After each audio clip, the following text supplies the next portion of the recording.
মানুষের থেকে আড়াল হয়ে গেলেন, অনেক দূরে চলে গেলেন। নবীজি সাল্লাল্লাহু আলাইহি ওয়াসাল্লাম দূরে দেখলেন অনেকগুলো গাছপালা দেখা যায়। নবীজি তাদেরকে ইশারা করলেন,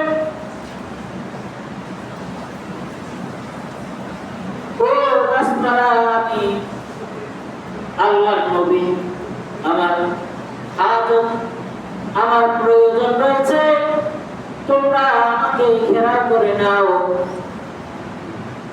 নবীজি সাহাবী বর্ণনা করেন, নবীজি সাল্লাল্লাহু আলাইহি ওয়াসাল্লাম ইশারা করার সাথে সাথে ওই দূরের গাছপালাগুলো নবীজিকে ঢেকে ফেললেন। সুবহানাল্লাহ। নবীজি তার কাজে হাজত পূর্ণ করলেন, এরপরে আবার ইশারা করলেন, যাও তোমরা তোমাদের আপন জায়গায় চলে যাও।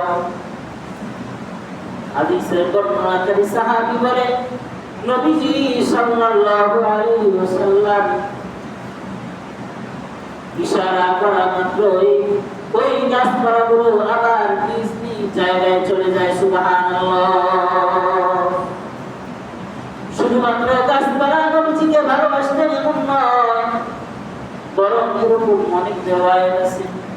হযরত আলী রাদিয়াল্লাহু তাআলা বর্ণনা করেন, একদিন বিকালবেলা নবীজি সাল্লাল্লাহু আলাইহি ওয়াসাল্লাম আমার রানে মাথা দিয়ে ঘুমিয়ে গেলেন। আসরের নামাজের সময় আস্তে আস্তে চলে যাচ্ছে, সূর্য অস্তমিত হবে এমন একটা ভাব। আমি একবার নবীজির নূরানি চেহারার দিকে তাকাই, আর একবার সূর্যের দিকে তাকাই।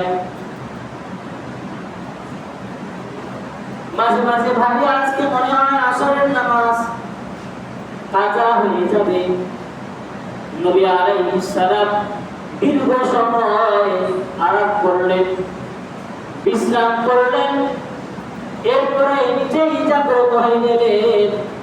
আলী রাদিয়াল্লাহু তাআলা বলেন, এই দীর্ঘ সময় আমি একবার সূর্যের দিকে তাকাই, আর একবার নবীর পবিত্র চেহারার দিকে নজর করি।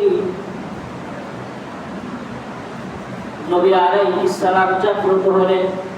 আলী রাদিয়াল্লাহু তাআলা নবীজি সাল্লাল্লাহু আলাইহি ওয়াসাল্লামকে জানাই দিলেন, ইয়া রাসূলুল্লাহ, ইয়া হাবিবাল্লাহ, আপনি তো ঘুমিয়েছেন, দীর্ঘ সময় হয়ে গেল, এত সময় পর্যন্ত আপনি ঘুমালেন। আমি মনে করলাম আজকে মনে হয় আসরের নামাজ আমাদের কাজা হয়ে যাবে।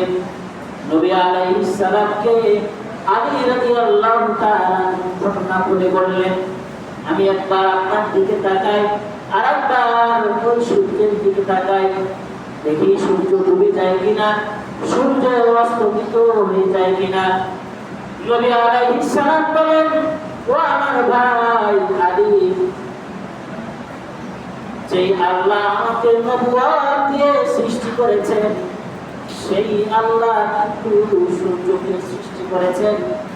আল্লাহ রাব্বুল আলামিন যখন দেখেছেন যে আমি নবী বিশ্রাম নিচ্ছি, আল্লাহ রাব্বুল আলামিন আমার বরকতে সূর্যকে নিজ জায়গায় থামিয়ে দিয়েছেন। আওয়াজ দিয়ে বলি সুবহানাল্লাহ।